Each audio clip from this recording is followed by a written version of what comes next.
It's one of the biggest fails in business history, Kmart. You might think you know the story, but contrary to popular belief, Kmart's problems were way bigger than Walmart or even Amazon. And actually, lots of them weren't even Kmart's fault. I'm Jen Clinehens, and this is Choice Hacking. Today I'm breaking down some of the sneaky business and psychology traps that Kmart fell into. And you could too. To understand why Kmart failed, you really need to understand why it succeeded. Founded in 1962, the same year as Target and Walmart, Kmart would eventually become the country's leading discount retailer. But its roots went much deeper. Kmart started life as the S.S. Kresge Company, founded by Sebastian Kresge, an American entrepreneur who opened his first store, a five-and-dime variety shop, in 1897. Variety stores ruled retail for many years. They were where most middle and lower class people shopped at the time. They were small and you could walk there, but they had limited stock and they didn't always have the lowest prices. But by 1962, it became clear to Kresge's company that American shopping behavior was changing, and they'd have to change to keep up. Car ownership started going way up in the 1950s, and advances in road construction and auto tech meant that people could leave the city and move to a newly created concept, the suburb. So to cater to this new customer, the S.S. Kresge Company, now led by a man named Harry Cunningham, decided to open a new kind of store, the discount retailer.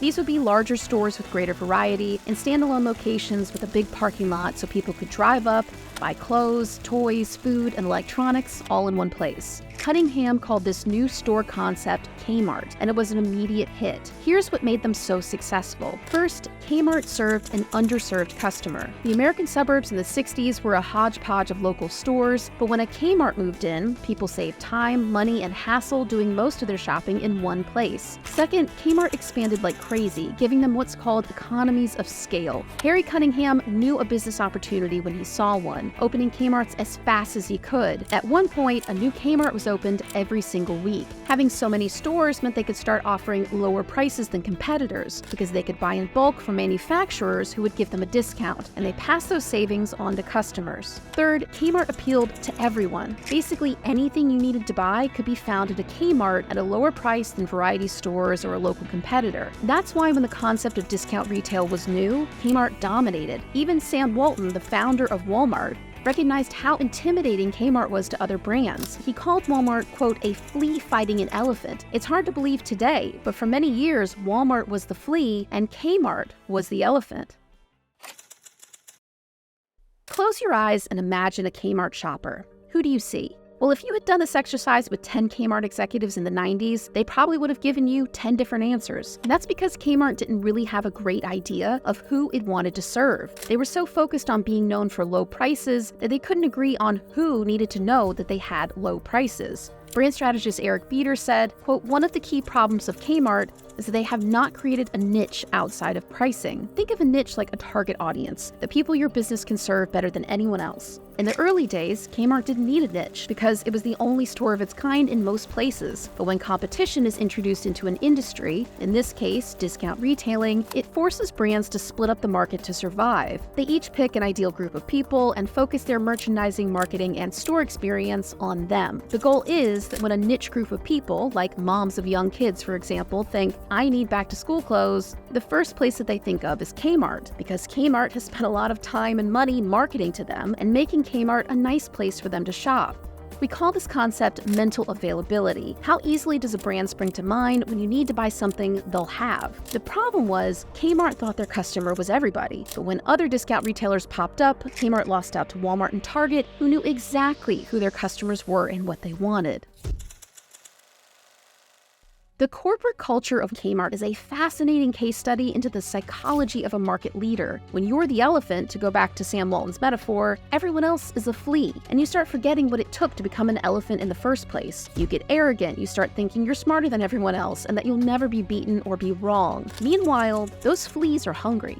Kmart fell into a common psychological trap for brands who dominate an industry for a long time. They started getting overconfident. Overconfidence is a cognitive bias, an error error in thinking, and it describes people's tendency to be a little too optimistic about their abilities, their intellect, and their continued success. It's one of the most dangerous thinking traps any company or leader can fall into. When people are overconfident, they get comfortable. They stop thinking of themselves as being in a war with their competitors, which during the 80s and 90s when Kmart really fell off, was exactly what was happening in discount retail. While Kmart had been busy growing like crazy, Walmart had taken its time to perfect its business model, its niche, and operations before opening more stores. And unlike Kmart, Walmart was constantly in search of ways to make itself better. They were early adopters of barcodes and RFID tech, which made it easier to track inventory. In 1987, they created the world's largest private satellite network so they could communicate with each other and share data. And they were one of the first retailers to use computerized checkout systems. All of this tech made it much easier for Walmart to keep their shelves stocked, to know what products their customers wanted, and to get better prices from suppliers.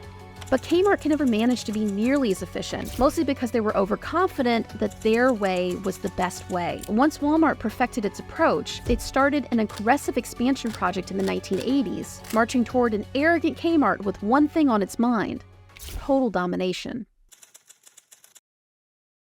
Kmart's store experience never really managed to hit the right note with customers. Baked into Kmart's corporate culture was this idea that the customer should suffer to earn lower prices. That's their words. Old, dingy stores were one thing that Kmart thought customers should just put up with. But by the 90s, Walmart had closed in on Kmart, and their leadership knew they had to do something to compete. So its stores underwent a large refurbishment project, but at a cost of over $1 billion, which the then CEO had borrowed at a high interest rate. At the same time that Kmart was rapidly losing sales and customers to Walmart, which meant its ability to pay the loan back was disappearing. Rather than pay to refurbish underperforming stores, they started closing them instead, which again ate into profits, setting them up for a cash crisis and a death spiral.